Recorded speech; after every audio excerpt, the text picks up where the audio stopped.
Right, welcome back to the Process Podcast. Here with Katie Aid, artist and photographer. Sorry, quick. No. Get too tired, get into it. Hello, continue. Yeah. Make sure that mic is there. This episode is sponsored by Leica. It's not. What was that? Oh my god, where's mine? I was like, give me a Q3, please. Yes, please. Yeah. Should we... I just want a Leica. I need one. Well, someone give me $5,000. Someone in the Leica, people, please. Yeah. Oh, do you know what's his name? Do you know that guy from Cornwall? Dan. Yeah. Yeah, he's sponsored by them. Yeah, you should get him in. I know. Maybe we should push this forward. Hi, Yeah. Dan, if you're watching, come on, get me sponsored by Leica. Please. What was I going to say? Oh yeah, first question. Should we start talking about Leica? Us two will end up just being like... Yeah, Leica, please sponsor. How did you get started how did you get started in the arts? And was photography the first thing you wanted to do? Okay. Yeah, so it's quite a weird one with me, and I might go off a bit of like a tangent, but like I started like really delving into art around like GCSE, and I know that was like a long time ago. I really got into like the side of fine art, but it was more for me like collaging little like photo pictures that I'd take on my phone. I'd just take pictures of like little things like the odd tree and things like that, and then like cut them all up and stuff. From that, I then wanted to always have like this strike of creativity in me. Yeah. From like college, I guess. From like college then I studied photography. I weirdly went into English language psychology and philosophy because it looks good apparently to do all that. And that's a massive thing that I strive against nowadays. Then I decided to do psychology at Birmingham City University for 1 year. Oh yeah. Because I loved like the idea of psychology and helping people. I wanted to go into like therapy and counselling and things like that. However, maths and statistics didn't sit right with my brain. I was just like not for me. So then I swapped and transferred and did photography. At the same time, my granddad was like giving me loads of like film cameras to use. So I was like falling in love with that process. Was that like an inspiration growing up as well? Yeah. Your dad paints, don't he? Yeah. My dad's mega creative. Yeah. He doesn't think of himself as like, oh my God, look at this work. He just loves doing and just getting it out there. Full of like innovative, I can't say that word, innovative like ideas, and I think that's where I get a lot of my passion for creativity from. Definitely. My granddad, that's his dad. He's more like technical side, like he's obsessed. He used to have a dark room. He's obsessed with like film processing. He used to have it in the loft and just pin them up, you know.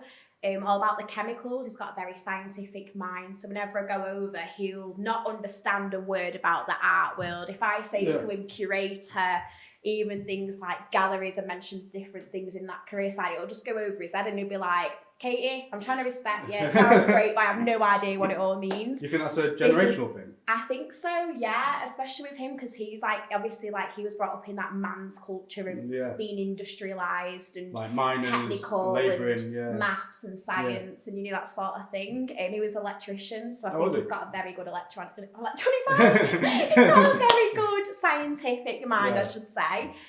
So like, he like palmed off loads of like cameras on me, and I was so grateful. Absolutely loved them. Trial and error through all those of what I liked.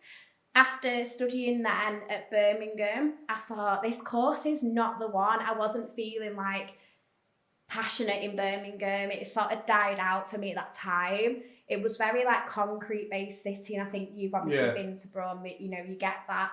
I know there's a lot going for Birmingham at the minute, like obviously Icon Art Gallery is gorgeous. There's like a few other, like obviously there was a lot more artists in there, but for me it just didn't feel like it was fueling my passion and creativity. I wanted to go back to Manchester. So then I transferred and got in at Salford, and we started my whole degree journey doing photography at Salford Uni. Yeah, I'd say, because like for me, I've not maybe similar to your granddad, but never thought art as an option. Yes. And there was no one around me that was into the arts or stuff like that. It was always sport, or it was just working on cars or something like that. Labouring. It's always like, it was never like a serious point, was it? It was never looked at, oh, you can get a profession in this, unless you're going to be a commercially driven photographer who's going to take baby shoot photos or wedding photos or, you know, and no offense to that, like I obviously do that as well for extra money, but yeah, it's sort of like if you do an art, it's sort of like, oh, you're not going to get money for that. It's not real almost. It's like it is a real thing if you have ambitions for that. How was, skipping back as well, you mentioned doing the collages at college and school and stuff on your phone. How was that like transpired to now where you're running like collage workshops and stuff? It's actually so weird with because Cut and Stick Manchester. Yeah, big up Luke, my boyfriend, and Lewis's best friend, Luke Saxon. It's weird because like even ask Luke on this as well, he'll often bring this up, and I don't know if he's told you about it. I've often struggled with the process of letting go with collage. I think when I was at high school, it was a really nice time and like breathing space almost to experiment with stuff because you're learning and you still got that childlike development brain where you don't have to be as organised or, you know, you have your own personality, but you don't have to like fit into a system almost. I think you sort of get lost as you go into adulthood and you have to be fixed in like a routine. You have to do this, you have to go to a 9-5, you have to go to college to get them grades to go into it, you know, that sort of thing. Whereas in school, you're sort of free. And then I sort of never looked back on that. I just enjoyed like messing about with photos and making like a bit of a montage. It was nothing like mega, but it was just a nice process. Now we obviously do deliver a lot of like collage and mindfulness workshops.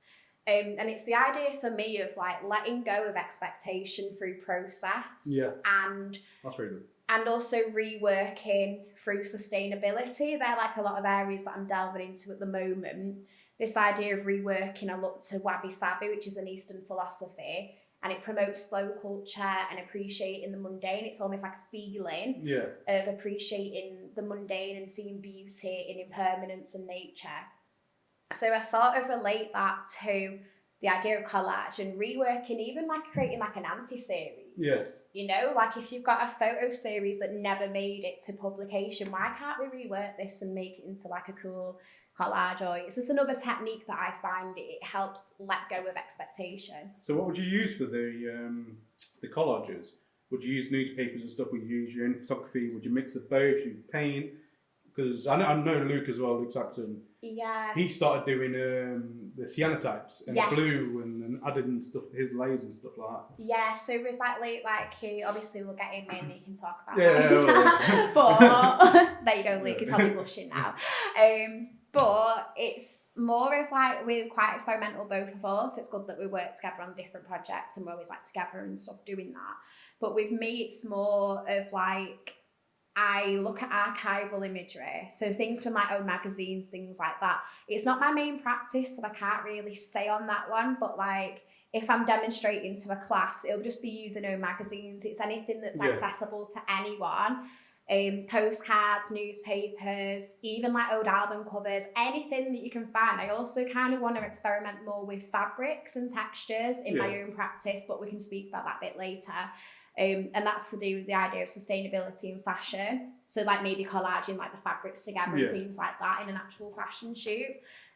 So yeah, it's like kind of mixed media for me, and I'm just sort of open to whatever is accessible for you at a time. That's a massive thing that I stand for. You don't have to be like made of money. Obviously money does help, but you can like make work from whatever you have got out there. Yeah, of course, Yeah, so I think that's a massive thing of what I believe. I've got to say like as well, like make sure you ask your friends and stuff if they've got anything that they don't want anymore that's in the loft, in the cupboard, even if it is like paper and magazines, an old camera, or something like that. Family are so good for things like that, especially like luckily for me, I have my grandparents still who hoard stuff like that. Like we go to my granddad's and we say we're doing a collage workshop this week, he'll literally palm us off with like loads of stuff and we're like amazing, we love it, you know, it's needed. So yeah. How does your process as well change from doing the collages and stuff like that to doing your photography and even like the setup of that?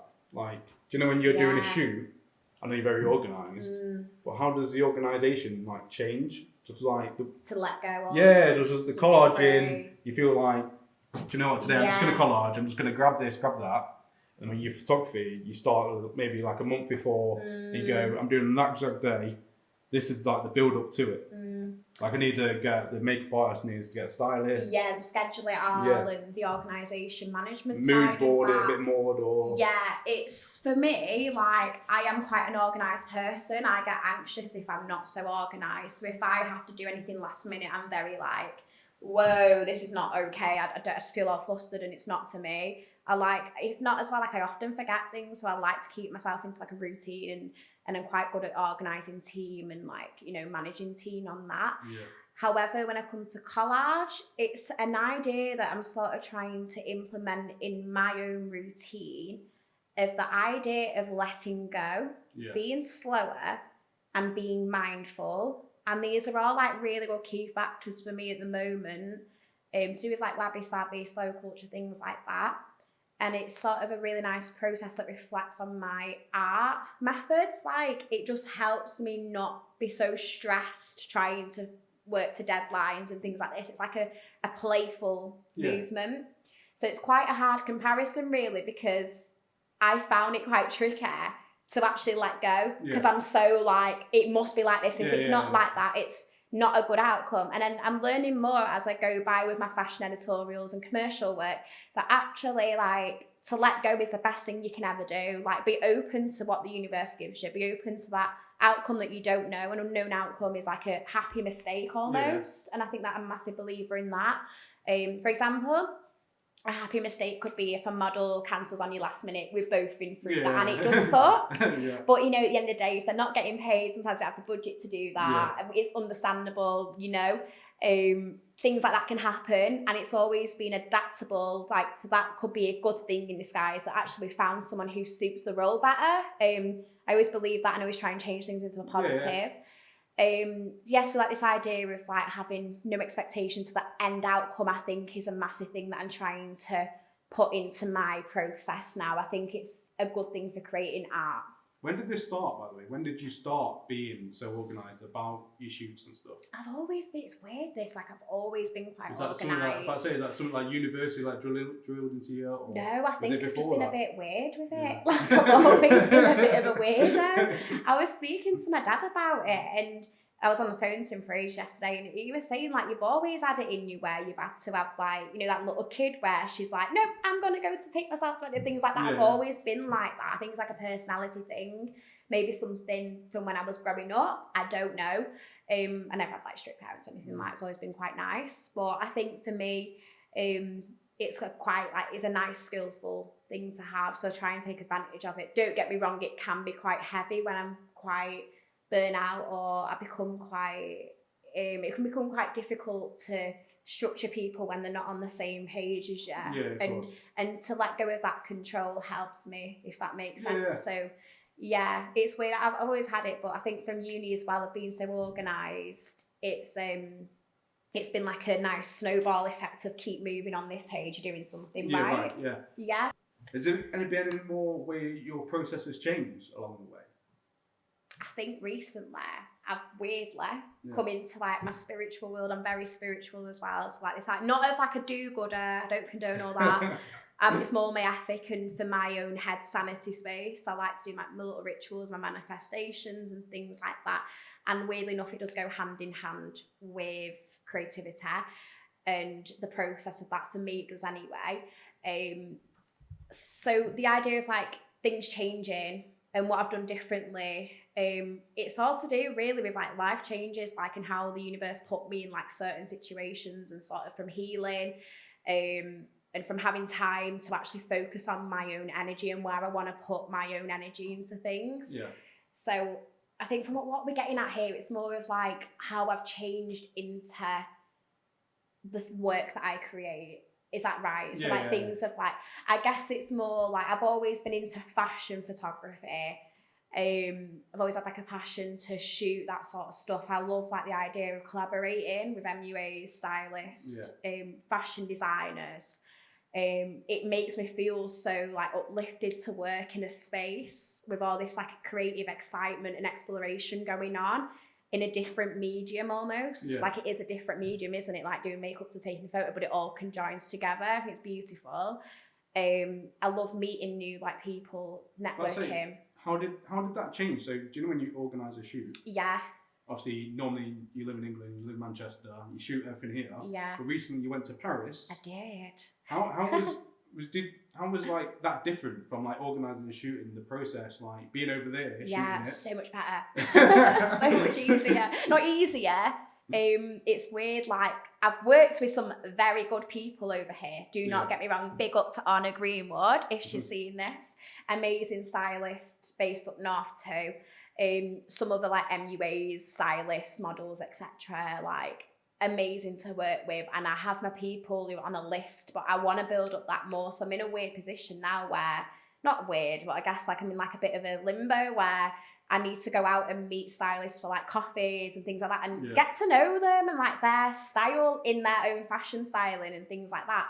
So like I'm working with people who are going to collaborate with my style and it's going to look good like in that. There's no point like collaborating with someone who's like complete opposite style as So I'm navigating that at the moment. When I was in Paris, like I was fortunate enough to like source a team and manage a team who actually had ambition and the same aesthetic approach to what I was looking for in my shoot. And when I sent over the concept boards and the planning and like the mood boards and everything like that of how I wanted it to sort of go and direct that, I left it sort of up to them to direct. And for me, that's how a stylist should operate.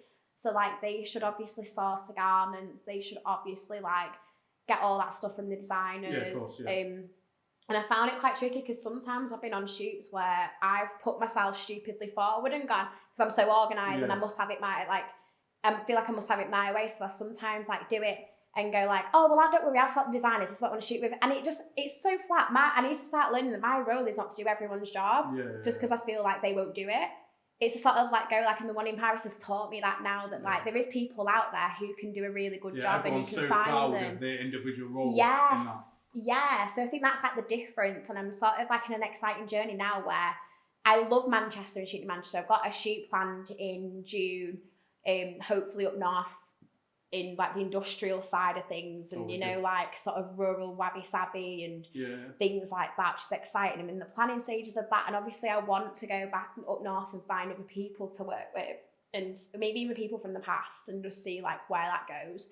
But I also think it's so important to get out your hometown, as everyone does say. If you've got like the funds, you can save up things. Like I got my ticket to Paris for like £30, £40 return. On like Skyscanner or something like that. It was on Ryanair deals. I don't know why we're sponsoring them now, we get banned. But it was literally on like a flash sale. And I thought, right, I'll book it, get solo travel. And I thought, why don't I just do a shoot over there? I did not get paid for it one bit, but I don't care because that's for my own fine art portfolio. It's an editorial that I've done off my own back and I'm happy to do that. It's good marketing as well. It's good meeting new people. Because then people in Paris might go, oh, do you know what? I've just worked with this amazing like English photographer called Kate here. Woo! Blushing. And she's willing to travel over here and she could be here. Let's use her. It's a like-minded thing. Luckily, the stylist I did work with, he was amazing. Did he go to the magazine as well, that shoot? Yeah, it's going to Glam Cult Mag in next month. He's signed them all off, sorry. He's an editor at Follow magazine, something like that. He's an editor for a mag as well, so like he has really good connections for like sourcing garments and things like. So it's it's really nice like to have that already there. And he can do it like within a week turnaround. I just think it's amazing to have people like that and already like so in the industry that they care about this. He's gonna have me back in a few months, I'm guessing. I mean, the Olympics is going on, so it's a bit hard over there because things double up in price and stuff, they were all saying. So I'm going to avoid it while the Olympics are on. But I'm hopefully going to go back there soon and shoot another editorial. And this is like with a cool idea of women shooting male models. I mean, it's genderless, isn't it, as we are nowadays, which is great. But we can sort of play on the idea of what is gender through different like sides. So yeah, I think that's really cool. As well, do you think, I'm listening to you then, do you think they're more... Everyone was not better, but everyone's more conscious of their individual roles because fashion is a bit more ingrained in their society. Yes. Like they have obviously Paris Fashion Week and stuff like that. But it is so everyone's fashionable. Everyone looks good over there. Yeah. Not saying no offence to Manchester, I love you all. I feel like that's... Yeah, who am I to talk? Yeah, I feel like that's like draining down because of social media and stuff like that, and people are going, oh, rate your fit and stuff like that. Yeah. But I think that they've had that for decades, where fashion, you think Paris, you think New York. Culturally, yes, definitely. I think everywhere should be celebrated on their own culture and diversity, and that's the thing that I want to explore more of, is to be diverse and inclusive, and not like. So, for example, with like models and things like this, I might run off a bit of a tangent now. Like, I'm looking to like source like women of any age. It shouldn't just be like the standard. I think that's what I'm saying, is it fits very well with like Wabi Sabi, but I think it fits like this standard of being like, you must be this, this, this. It's like, let's try and break out of that, and let's try and experiment with like a completely normal model. Not normal. I don't want to say that. I've got to be careful what I'm saying. All models are gorgeous. All people are beautiful. I think it's like a case of going, okay, how about doing like an elderly model or someone young of age? And there's a lot of photographers that do that really like carefully, and it's beautiful to see like these people being celebrated, because we're all gorgeous. And I think that whole idea of like Wabi Sabi comes into that, and appreciating like the people that get overlooked, you know, things like that. Honestly, I did a shoot like a month ago, maybe 2 months ago, for this obviously it's like a barber shop, but they've got like a designer clothes up Nice. and they used models at all different times. I love that. But one of them, I can't remember her name, this woman over 60, and she was like the best model I've ever made. I love that. Honestly. Yeah. And I think she was like gorgeous as well. Yeah, like seeing beauty in everyone. I'm not saying that in a cliche way. Like, as a photographer, your eyes open, like you'd be in the street, and they'll sometimes just be like, I've ever seen to Lee, like, oh my god, she's well fit, or oh my god, she's gorgeous, and it'd be like, hey, she's the person. I'm like, I know, but like, I wanted to model for me in my shoot, but like, I need to build up the confidence to actually go and ask these people. That'll be something on the cards at the end of this year. Also, how does your process change, or does it change from maybe a commercial shoot or to a personal work, or you do several types of commercial work as well, don't you? Like I get what you're saying. But how does that change when you get like a specific brief, like the build up to it? And how does that compare? Do I sort of lose myself almost in that? It's really interesting you asked that, because I remember I was speaking about it in the past, and like it's been a massive thing with this podcast, obviously. And it's weird, 'cause at the moment I'm going through a time of like completely analysing who I am through photography, and I'm literally sat like at home just like writing myself like lecture notes, like as if I'm teaching myself to dig out, like it's like a one person therapy, like what is going on here? But I love it, and I even write to myself of like, I like this, so I won't like that. And I think to navigate who you are through your style is to try out everything that is presented to you as much as you can. I get things might be free and you might not be able to like sustain the cost of things, but whatever you can get into opportunity wise, try it. If you're at university, if you're lucky enough to study, use the facilities there to try every sort of like printmaking, things like that while you're there. That's a massive thing that I took advantage of, and I was studying in lockdown as well, so like the last year, luckily for us in Salford, big up Salford, they actually let us in and use like their facilities. I did my masters in lockdown, and it's awful. Yeah, it was like Met, right? I don't want to like name and shame people, but yeah, I've heard things about Manchester Met. We finished in March, and the course was till like September. Yeah, and no one was allowed in, were they? No one was allowed in. COVID happened, and they gave us a choice where we could either stop and restart in September when everything opens back up, or we could carry on the course, but we'll get 6 months use of the facilities back when we finished. Obviously, me in September, went to go. Finish my course. Is it alright to use the facilities? Yeah. No one got back to me. No, that's scandalous. I was like 4 years ago. No. I'd be like, I want some come money on. back. I don't know why I'm pointing at the mic. The camera's there. Yeah, that's so sneaky. Yeah, there was like a lot of things, weren't they, uproar going on in lockdown. Luckily for me, like they let final year students in. I don't know about the MA courses. I don't know, but the final year of photography were allowed in. I don't know if it's because like we were quite small, who were going in, like as in like the group size, or if it's because of the course sizes and the different institutions have different plans. I'm not too sure, but we were allowed in, which is great for me. Got to try like mono printing, screen printing. I used to love that in college. So good, isn't it? And just like really, it's just gorgeous. Like different techniques. Like I think to try everything, because also while you're studying, like, or even when you're delving into a certain medium, you can also like include a different medium alongside with that. And I think someone I've been looking at about that is Coco Capital. I think you follow them on Instagram. It was when I followed him last night. Yeah, she's brilliant.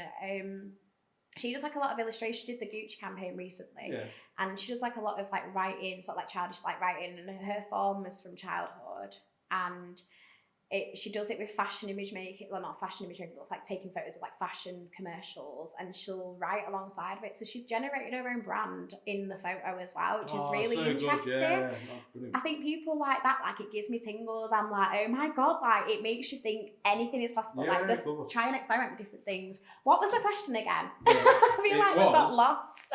All right, we're going to take a break anyway. Yes. We'll get back to that. Resume, unpause break. We're back in the room. Let's go, baby. Yeah. Continue. Is that even recording? No, we're recording. We're carry on. Technical glitch, okay. Yeah, so how do you navigate both editorial and commercial? Yeah, so like, as we were saying before, I think it can be quite tricky when you're starting off and you're experimenting. So that's what I was saying before. Key is experiment everything, learn more about your style, develop your style as much as you can, because then you're getting people come to you, as in like campaigns, like clients, people who want photos for a fashion product or things like that. And I've not actually done this properly myself. I'm still in that process of doing that. But I've researched a lot, and I've heard a lot of artists and like other podcasts, things like that, like influence you saying, learn your style, show your style, experiment with your style, obviously, while you're doing all that. And you'll soon get people come to you because it's you, and you're showing your authentic self through your vision or your artwork, whatever you put out there. I'm about to say the most important thing of that is putting it out there. Exactly. Make sure people see it. Yeah, don't be shy. I mean, I know people may not get the engagement they used to on Instagram and stuff sad that, yeah. But put it on TikTok. You put something on TikTok, hashtag, even if you don't get them on likes, like 1,000 people are going to see that. Everyone sees it, and like you never know who's going to stumble upon your work. So I've actually, weirdly enough, I've had the dots is so good. The dots is good, yeah. So the dots, even like LinkedIn, I know it's more for like business, like brains and things like that, which is still good. It's still, we still need that in what we do to a certain degree if you go down that route. Like obviously Instagram, like it's so good. Like I don't really have a bad relationship with Instagram, and I've got to say a lot of people will be like, oh, it's so bad for you and things like that. Like I met you and Luke on there, right? I met you through Luke. Like I would not be in the relationship I am now without that. Also, like I wouldn't have met like half of the artists and stylists and MUAs who I collaborate with through that. And I'm not saying I like only depend on that.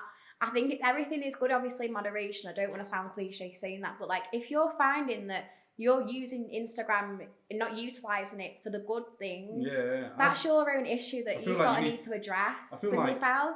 I feel like you've got to separate your work that you put out there, the likes it gets, and stuff like that, with the connections you can make outside of the Instagram. Yeah, and also like, I'm a massive believer that you should support your own friends and things like that. Do not get me wrong, but never let like someone not liking your photo ruin your day. It's so hard because I go through it still. Do you know what I found helps me?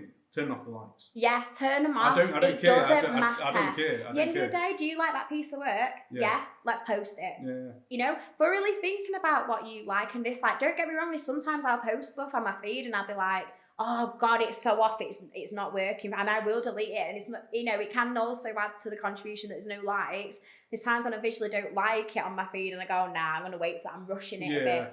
I think there's a thing now as well with like fast-paced society going, you must get your work out there, come on. No, like I was on about this to Luke the other day, like Picasso never like rushed his masterpieces. You know what I mean? He waited for like until the time was right to do it, because that's what it was back then. And look at the value of the work. Like you're actually putting more thought into it.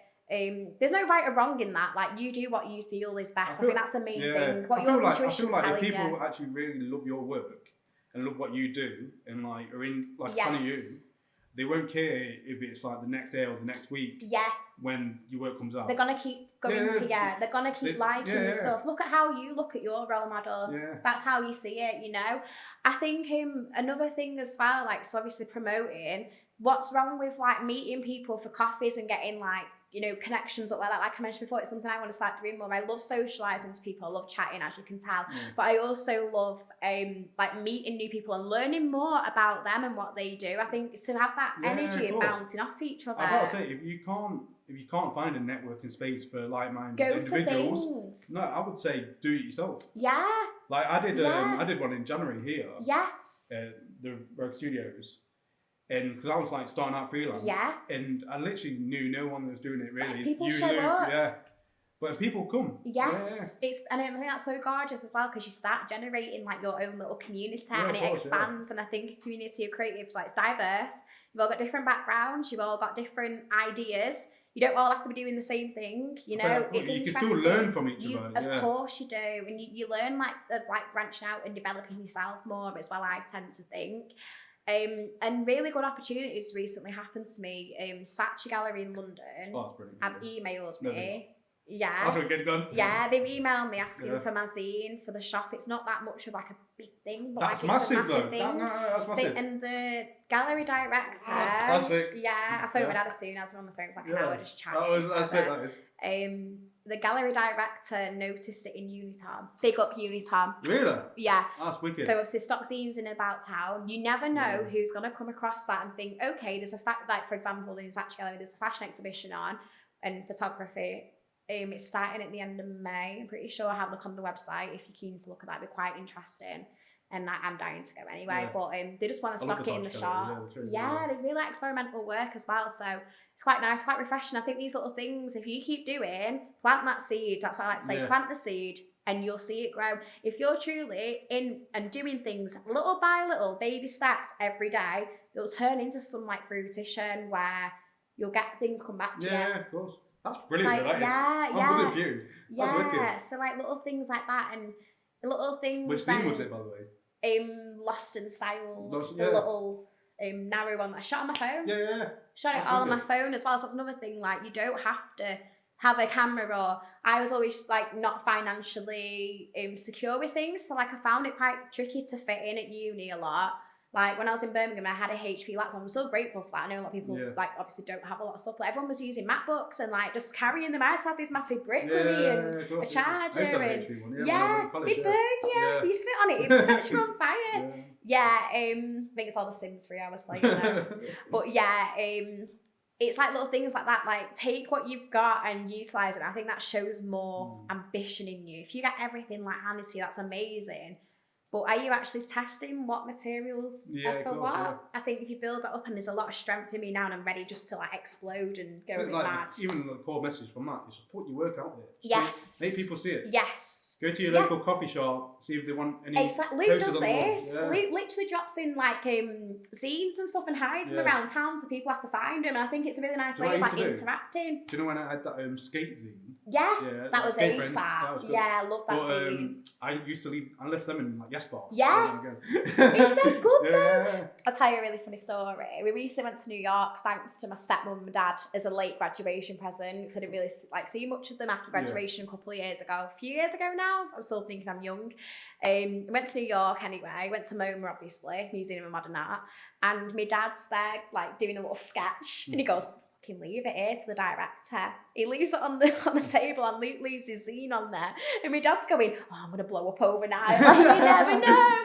It's true though. You never know how things are aligned and who's gonna see what. So always be confident about the work you create. Take time to really build your confidence up. And I'm not saying be egoistic. That's completely different. Being confident in what you own and what you want to put out and what you want to teach people and what you want to show and express to people. Well, do you know, funny story you say that, I went to Milan for a couple of days. Yeah, a couple of years ago. Gorgeous. I went into the Apple store. Yeah. And on Safari, did you all of them, I put all my website on every single one. That's really good. See, look, I love that, you know, Lewis. See, I might do that today in Manchester. Honestly, no, stop it. I just did it on everyone. Lock it on the screen on like the homepage. That's brilliant. It's like little things, like sneaky little ways. Also for like jobs and stuff, like think of yourself as professional. Never underestimate your worth. And I think that comes with confidence. The minute you underestimate your worth, the minute people are gonna look at you and be like, they don't have a clue. Yeah. If you put it out there, it's like energy. It's gonna rebound. You know. Do you know my tutor MEU, Yeah. my masters. She went great, but one thing she did Oh, say. you gotta be careful on this. She went great. I'm just saying she went great. Yeah. Anyway. But one thing she did say was, do you know when you're giving a presentation or you're showing someone work? Yes. Don't criticise it before you show it. Yes. Never look down. Because in their mind they're going to go, oh, this isn't that great. And the person that created off. It is talking down about it. You've got to be like passionate, and I'm not saying you've got to like you do what you want, take what you want from this, but like in my day, like this is what I tell myself: I've got to be passionate, I've got to be like confident, I've got to and be like, you know, I'm quite an ambitious person and quite like self-structured in that sort of stuff. So I've always been on like an excitement roll, and if you're truly excited about the work you create, other people are just going to get even more excited. Look at bands and fans, like if you're really excited like performing on stage, they're going to want to buy more of your gigs, you know, like. Well, funny thing you say about that as well. I can remember we had open studios in here, and on my studio is like right in the corner, so no one really sees it. Yeah, it's like secret, innit? It's nice. I made a sign saying "amazing photos this way." Yes. Honestly, I was sat outside. Everyone goes, "Oh, there's amazing photos in there. I'm going in." And it's like things like that. It adds character too. It's your personality coming out, and people want to see that and be part of that. It works. Promote things the way that the way you want someone else to promote it. Would you ever want someone promoting it in a bad light? No, promote things in a really good light. Yeah. I'm about to say, like, make sure, don't be afraid to do stuff for free, give away stuff for free, because it can lead back. Unless you really look at it. Yeah, because it can lead back to more work and stuff. Exactly. Like on that note as well, when you're working for free and things like that, I was researching some artists yesterday because I'm looking to develop my own commercial practice side, and in that I've set myself little tasks and things to research into some practitioners out there. One of them is Lauren Maccabee. She's from Manchester originally. I'm sure I've got her on Instagram. She's really good. Sure I've got her on Instagram. Really, really good. She studied at Brighton, I think, and then she did a internship with Martin Parr. Now she gave us a lecture when I was studying at Salford, and from that I've always been quite interested in her style and like how she does it. So I thought I'll look back on her yesterday, and she was just basically saying like she had to do so much for free, and but then she built like little gigs and like as in like jobs and things like that alongside. Some of it you can ask as well to not put your name on things. So like if it's a job that you don't want to be associated with, just do it for the money, do that, get the experience. She said she learned those from Martin Parr because obviously it's quite a fast-paced place. She learned a lot about like film developing and colour grading, which she still uses to this day. That was obviously not paid, I think. I don't think it was paid. A lot of internships are sadly not paid or not what we expect to be paid. I think that's wrong. I do totally as well. There should be some compensation for there you should be giving something. 100% of yourself to someone else's business. The other artist looked at, we spoke about this actually, like the idea of like coming to an agreement. Vote for Pat Moore, Charlotte Pat Moore. Now she's a really good photographer in London. I got into her when I was in Birmingham. My friend was obsessed with her because she started doing gig photos, and she photographs like King Cruel and like really cool people like Eliza Doolittle, which way she reinvented herself. She's really good. She goes on like tour with Black Honey and things like that, and she was on about her like times of music photojournalist. She said she started off and she got a job, was it Days or like a Life magazine or something like that? That's wicked. But she ended up, so she did like, she went to festivals and got the volunteer in, so she got a free ticket, and then that's her way of marketing to other bands, taking the pictures and stuff. So she'd get into a festival free, but then she'd also do the photos, she'd get behind backstage passes and things like that to get to know her. She'd build up that reputation, she kept thriving for it, that was free. And then she'd get, she put one through, and one of the magazines was only offering her like 40 quid or something. I think I heard it on a podcast or an interview. And she was like, okay, that's fine, but I want something else out of this. Like, can you offer me an internship on the desk at this brand? And she was like, at this agency or whatever it was, the magazine. And they were like, yeah, okay, we'll come to agreement. And then she ended up getting a job from that. So I think that really helped me, because I didn't know, like, you don't think of things like that. So, like, if there's any other way that you can get your foot in, see if you can haggle, like, an agreement with them, or even just, and it shows you're passionate. You obviously want to go into that and learn. I've seen recently, do you know your friend, Charlotte Rayner? I love Charlotte Rayner. We love you, Charlotte. Yeah, I love her work as well. Really nice photographer. Well, I've seen that, I think it was her anyway, that she went to maybe an event premiere or something. It's just shooting really good photos. Yeah, really good photos, but like actors and stuff like that. I think that's a brilliant idea as well. Yes, I think that was part of the course on Was Salford, which is really refreshing to see nice, from the time I studied there. Like the frameworks obviously doing something better. But yeah, like she photographed the premiere, like celebrities and things like that. And something to do with Spotify. Oh, really? It was like a gig at Spotify in Manchester. They did like an event and they got them all into 2 photos. That's wicked. It's amazing, like when you're at uni as well, like obviously if the university isn't like feeding you this sort of like experience, they always want you to teach yourself, but I think it can help if they can help you do that. Yeah, of course. I always like shot gigs from like Birmingham, I think, when I started. Maybe when I come back to Salford, I got really into like around like 2018, I think. That feels like a long time ago. I used to get press passes just to shoot gigs in and around the town, like Miles Kane, Gary Newman, what a random person. He looked crazy. Miles Kane was amazing. And I just wanted to see the gig. Hot Chip, what they called, Friendly Fires, what's the other one called? He has a maraca. I can't actually think. Liam Gallagher's. No, I wish. Primal Scream. Yeah. Yeah, that was good. So like a lot of like gigs like that. Those obviously don't get paid for, but I just used to like going in for a free gig. Yeah. So you got to use it for what, you know, your compensation. If you're putting that to a magazine, will they pay you for that imaging? And that's a whole different story on licensing and looking into that if you want to delve into that world, because you need contracts and you need, because like if one person says like we're going to pay you this and then they don't do it, what are you going to do? You need a contract in place to secure that. And I think that's the same with any freelance work. I'm about to say never try as well, never to give your work away for free. No, never. Not like, obviously here's a it's like a friendly gesture, fine, it's different. But when you've actually took something serious, try and license it, so you've always got the money back from it. And as well, Lauren Maccabee spoke about this, or Charlotte Hatmore, one of them did. I think they both do similar things in like the way they work. They actually spoke about licensing and they said you can actually do a contract with them where it runs out in 12 months, and if they want to rebuy it, or you can do like a massive payment for like for lifetime. So there's different ways and avenues you can use that. But I can't remember. I'm about to say I've listened to one recently. I can't remember who it was. Yeah. But he was on about do it for 6 months. Yes. And then if you see it and they're using it on their website after 6 months, you can go, oh, you're using it still. I want to get paid for that, please. See where I sound proper Salford there, don't I? Make sure you get some money out of it. Yeah, definitely. That's the thing. It's your hard work, and some people might just see it as just a photo, but then why are they hiring you for it? Yeah, you know, also, it's not just a photo, is it? What like growing up and stuff like that? Get back to this. Who like inspired you? What other artists, like photographers? Who's my massive inspiration? I've always found this really tricky because I'm dead weird and I can never remember names. I always get embarrassed when people go like, who's your favourite artist? And I'm just like, I don't know. Or did you get inspiration from something else, like films or TV so exactly. So for me, like inspiration can be like an ongoing process of where you're constantly learning about others. I'm not going to be cringy, but I got it from my mum.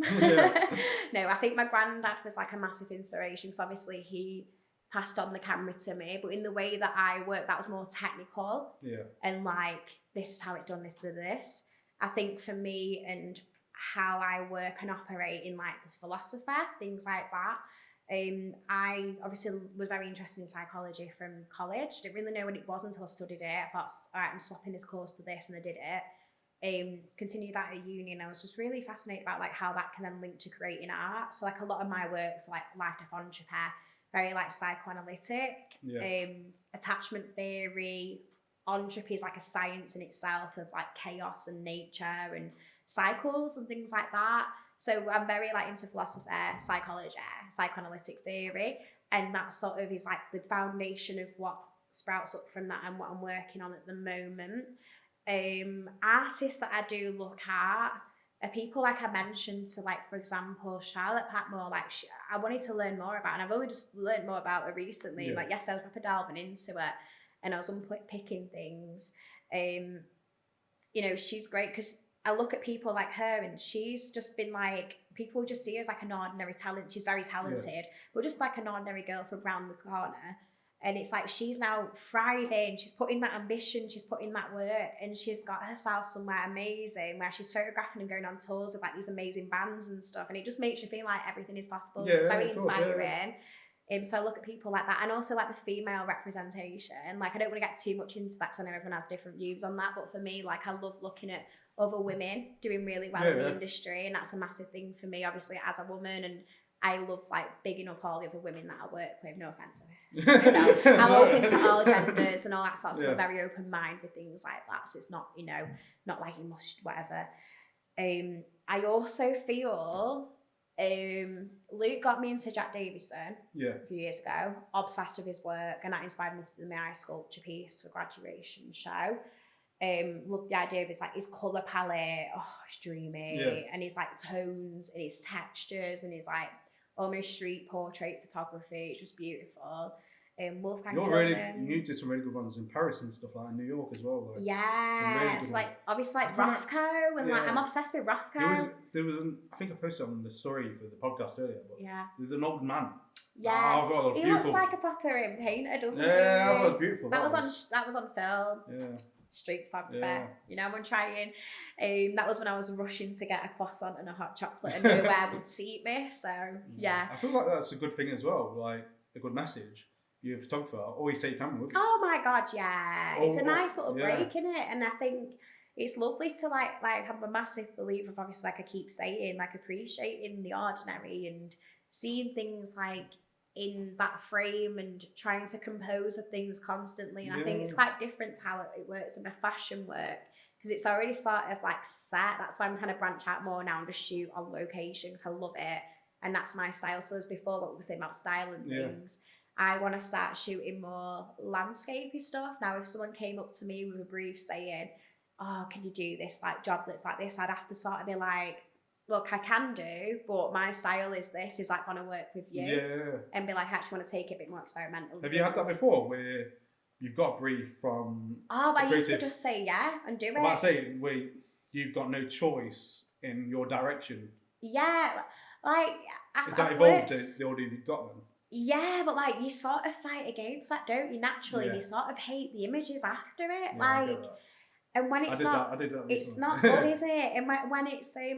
you live and learn, don't you, as they say, but like as you sort of learn more about you actually wanting your own style and not just being the normal brochure commercial photographer, and I'm not dissing that, that's brilliant, all art is art and all work is what I should say, but for me, I want to take to the next level of being like an artist. It's completely different to what you'd see in like a Matalan catalogue, ecom, well, different people with different passions, and that's the thing, and I know I'm not having a go at that, but for me, I just can't fit into that structure. I might as well just work in a shop. That's why I feel like a robot. When I worked at JD doing retouch, no offense to JD, it was a great team and like they were obviously really good at what they do. I just didn't, my soul didn't fit in with that, and it's just an alignment thing, and it's what you want and what you want to explore, and everyone's got different things of that, and there's no right or wrong at all with that. Trying different things. I again. went to JD as well. I went oh no, I actually made a lot of good contacts in the from shop. there. In the shop, I'm sure. I wasn't right for it. No. It just retouch and stuff. It just wasn't for me. It's sold like the dream, isn't it, when you work in these places, but it's not creative at all. That's my stand. That's my opinion, though, so we won't get too much into I feel like with that is like I've learned a lot though, and I'm dead grateful. I feel like that's in the creative bit. Like maybe them retailers. It's one person's idea. Yes. Funneled down through 20 people. Yeah. Where they've got to go, we've got to do this because this person said this. And we've got to shoot that as a stock image, and then it's got to go back to that. And it's just so like And as well, like there was no natural light in the place. Yeah. It wasn't like this. You got like lovely lighting and nice aesthetic. Sometimes it was little freedom. It was awful. Like half 8 till 5:30. Do you know what I like doing on them kind of shoots though? Do you know when you've done the shot that you need to do? Yeah. Have a little mess around. We can't do that in them places because next photo was all like a conveyor belt. Next one. I think if I had a different role in that job, so like more the creative direction or the actual photography, it'd probably be a lot more fun because I'm on my feet. I was a retoucher, that's my decision. Yeah. And I've learned a lot from it, which I can apply in my own shoots now, which is great. Well, so, you live and learn. Yeah, I'm not passionate. I've done assisting as well. Yeah. Like, you've got to learn. Yeah. And it is not fun. but you learn so much. You learn so much, and you've got to put yourself into these learning opportunities to get what you can out of it and take almost like snippets out and go, like I'm going to apply that. How to set up a shoot, like now you know, like look at this. So well, on that honestly, note, before when I got some lights I didn't know, take me I know, it's take like half an hour beep. to set up the lights. It take me ages. Yeah. But now, the bag takes like 30 seconds. Literally, like, just whiz it up and done and dusted. Like, the more you get familiar with getting your hands on, it's not as intimidating as what it seems, is it? Light testing, however, on film. I've done that so many times. Do you know what I've done, like, the grading now? It was, the photographer I was working with was shooting outdoors, natural light. Yeah. And she was testing me, and she took a picture of me. This was maybe like 5 years ago. 6 years ago, maybe longer. Just take a picture of me, and then the next bit was this radio host. He's like, he does a lot of TV now. Might be on the one show. This guy called Gaffin Jones. I heard the name. Yeah. Yeah. That's a good show. Like, good looking guy. Oh, ladies, hit him up. Beautiful and guy. Ben, of course. Beautiful guy. Yeah. But honestly, me, and there was like this beautiful guy, Gaffin Jones. It was just so funny to see me. Like, to see that comparison of like, it's funny that I love when these like little moments happen, and like this podcast is really fun for that, because we're ordinary people who can have a laugh too. We're like, do you know, like there's that thing, isn't there, with like I've been told so much about Instagram and how to promote yourself on there. I had a mentorship with someone once. I can't mention names.